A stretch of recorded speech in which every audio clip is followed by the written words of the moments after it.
If you think you understand how air travel works, stop right now, because the rules you're depending on are quietly expiring. Starting January 2026, the biggest threats to your trip won't be weather, delays, or even crowded airports. They'll be invisible systems flipping from allow to deny without warning. No announcements, no second chances. Just a red flag that stops you cold.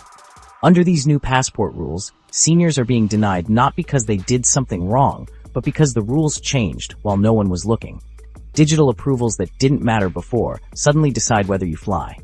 IDs that worked for years now trigger fees, delays, or outright rejection. And once the system locks you out, there's no arguing with it. What makes this dangerous is the confusion. You may have heard bits and pieces, a deadline here, a new requirement there, but never the full picture. That confusion is exactly how people get denied. Today, we cut through the noise and show you what actually changes in January 2026 before it costs you your trip. Number 1. TSA's quiet shift to pay to fly. For years, showing up at the airport without the right ID wasn't a deal breaker. You might get a warning, a few extra questions, maybe a slower screening, but most people still made their flight. That safety net is disappearing. Real ID enforcement is no longer advisory, it's becoming punitive. The TSA has now introduced paid identity verification at the security checkpoint. If your ID isn't compliant, you're not just delayed, you're charged. Officials frame this as a policy update, a way to cover the cost of manual verification. But for travelers, it feels less like a procedure and more like a fine for being unprepared. This change hits infrequent flyers and older travelers the hardest. People who fly once or twice a year are the most likely to show up with an outdated license, assuming the old rules still apply. And once you're at the checkpoint, there's no easy way out. But the US isn't the only place tightening the gate. Number 2, the real ID time trap nobody talks about. Here's the detail most travelers don't hear until it costs them money. That paid identity verification at TSA isn't permanent. It comes with a time limit. Once that window expires, the system resets, even if you're still on the same trip. Imagine flying out without a real ID, paying the fee, and enjoying your vacation. Days later, when you return, the verification has expired. You're back at the checkpoint, facing the same charge all over again. Round-trip travelers end up paying twice for a single mistake, and there's no warning when that window is about to close. This is why relying on manual screening is no longer safe. What used to be a one-time inconvenience has become a recurring expense. The clean workaround is simple. A valid US passport or passport card bypasses the entire process. No fee, no extra line. And overseas, computers won't even let you board. Number K, travel. No ETA, no boarding. For a while, the UK's electronic travel authorization felt optional. Airlines were lenient, agents could override missing approvals, and many travelers slipped through without issue. That grace period is over. The ETA requirement has shifted from soft enforcement to a hard stop, and the change is being enforced by computers, not people. Now, if your ETA isn't approved and digitally linked to your passport, the airline system blocks the boarding pass from printing at all. Agents can't argue with it, and explanations don't help. This has blindsided transit passengers especially, people who never planned to leave the airport but still need authorization just to pass through. This is automation doing exactly what it was designed to do. Remove human discretion entirely. Once the system flags you, the journey ends right there at the counter. But entering Europe is changing even more dramatically. Number 4, Europe's new border system ends the stamp era. The familiar ritual of handing over your passport and waiting for a stamp is quietly disappearing across Europe. In its place comes a fully digital border system. Travelers now face facial scans and fingerprint collection, with entries and exits logged automatically the moment you arrive. There's no ink, no casual glance, and no room for interpretation. This system tracks time precisely. Stay one day too long, and the overstay is detected instantly. There's no border officer deciding whether to wave you through. For seniors, this shift brings new challenges. The kiosks can be physically awkward, screens are often high, and fingerprint scanners don't always register on the first try. Feeling rushed only makes it worse. What's really gone is discretion. The human element that once allowed small mistakes to slide has been replaced by code that never forgets. And that's not the authorization people are panicking about. Number 5, ETS confusion, scams, and the senior exception. There's been a flood of panic online claiming Europe requires a new travel authorization right now. That's not true. EDS is not required for early 2026 travel, but misinformation has spread faster than the policy itself. This confusion has created a perfect opening for scam websites charging travelers for approvals that don't even exist yet. When EDS does officially launch later, the rules include an important detail many people miss. Travelers over the age of 70 are exempt from the application fee. You'll still need to apply, but you won't need to pay. Any site demanding money from seniors is a red flag. This is how confusion becomes costly. A rumor turns into urgency, urgency turns into clicks, and clicks turn into lost money. But South America already pulled the trigger. Number 6. Brazil's visa comeback. While Europe is still preparing, Brazil has already acted. The country reinstated its visa requirement for U.S. travelers, and it's still catching people off guard. Many assume old rules still apply, only to discover the change too late. The visa is electronic, but don't confuse that with simple. Applicants must upload documents including travel details and financial information. Approval takes time, and last-minute plans don't mix well with this process. Cruise passengers have been hit especially hard. Some have arrived at the port fully packed, only to be denied boarding because the visa wasn't approved in advance. This has become the definition of a surprise requirement. Nothing looks different until suddenly everything is. And airlines are changing from the inside out. Number 7. Southwest's biggest identity shift ever. For more than half a century, Southwest Airlines built its identity on one simple idea: open seating.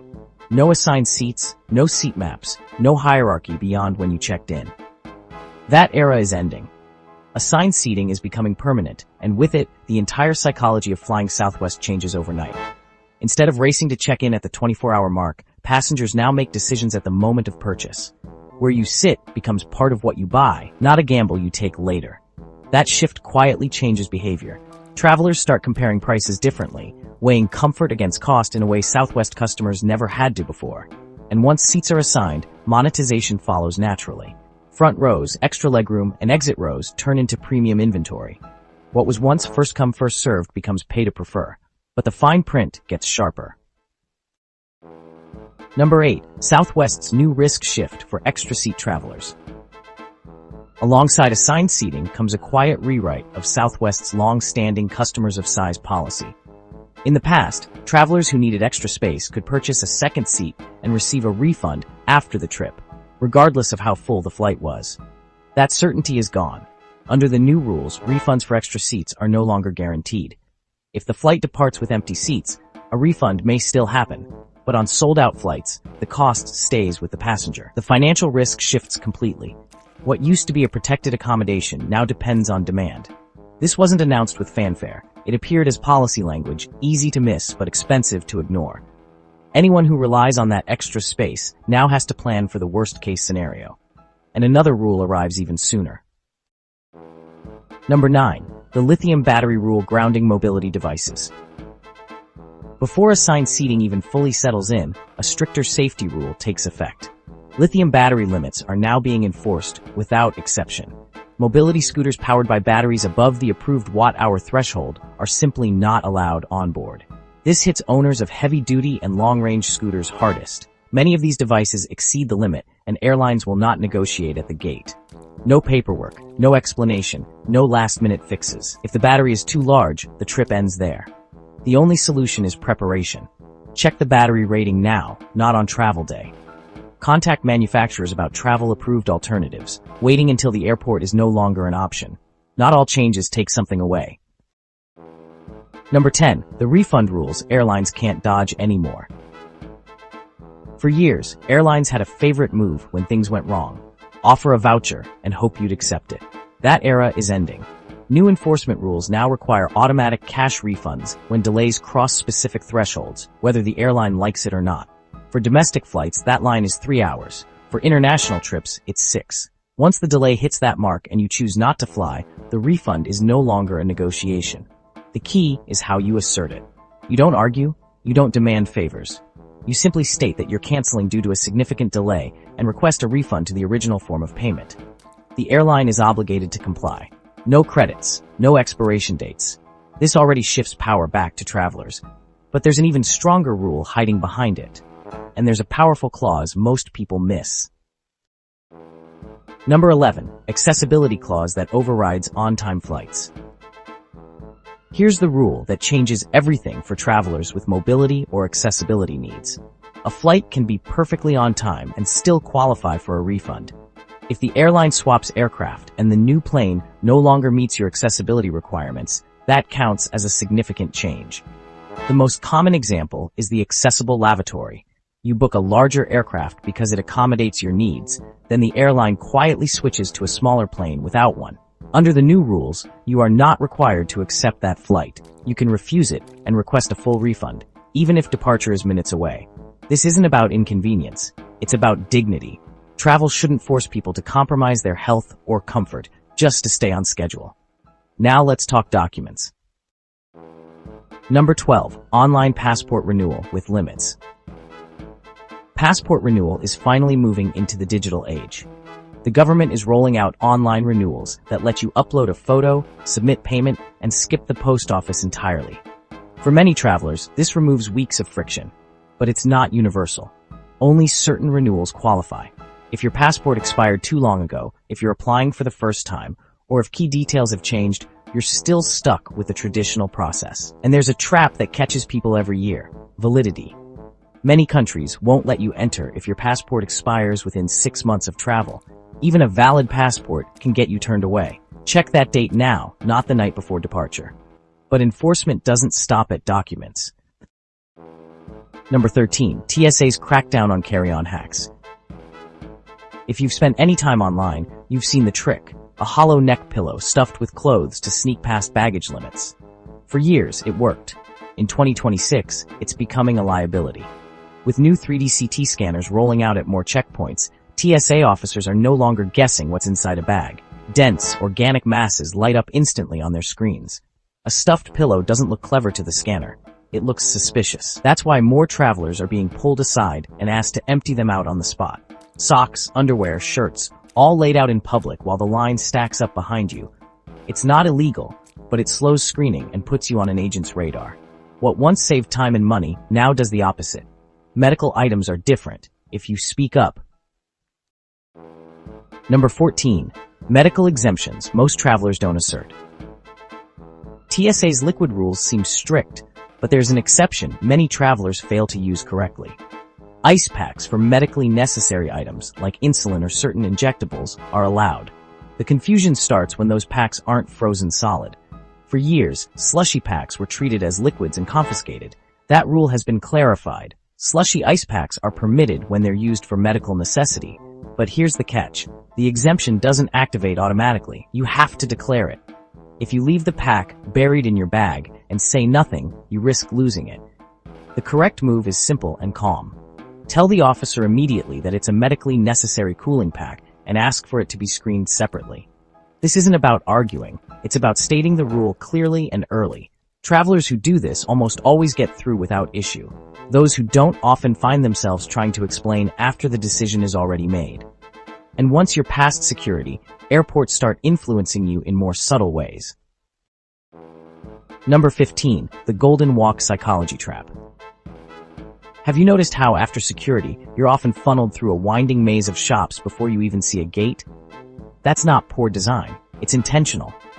Airports know that clearing security creates relief. Relief lowers resistance. That emotional dip makes people more likely to spend. This forced retail path is sometimes called the golden walk. For older travelers, the cost isn't just financial. These routes add distance, steps, and confusion at a moment when energy is already low. What many don't realize is that bypasses often exist. Look for elevators or signage right after security, or follow subtle floor patterns that cut around retail zones. Staff can also point out alternate routes if you ask. Saving your legs and your wallet matters, especially because even food behaves differently at altitude.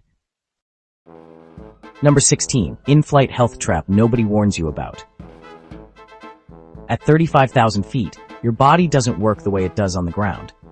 Cabin pressure and dry air reduce your ability to taste salt and sugar by roughly a third. Food that would taste bland at sea level suddenly feels normal in the air, and airlines know this. To compensate, many meals are loaded with extra sodium to boost flavor. For travelers watching their blood pressure or heart health, this becomes a hidden risk.